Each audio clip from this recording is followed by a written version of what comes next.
Aquí un pedazo de botellón. Este es el machote. Esto me da muchísimo asco, ¿ves? Pero me da muchísimo asco. Este es el machote Pape, que mira lo que está bebiendo. Se va a atajar, señores, sí, cacaolat.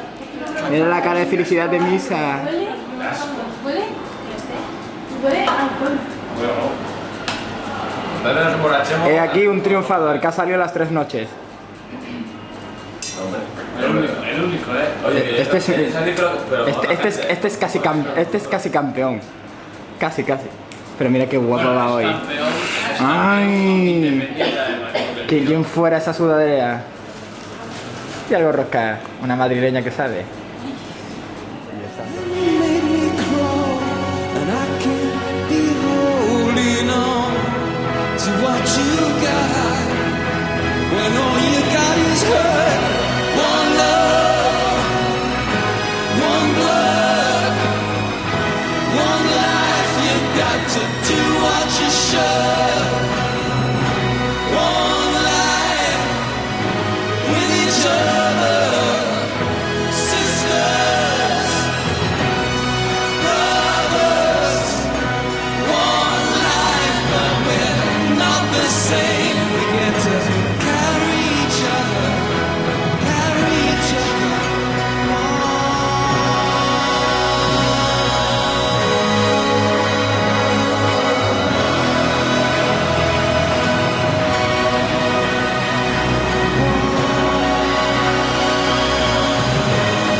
Michael,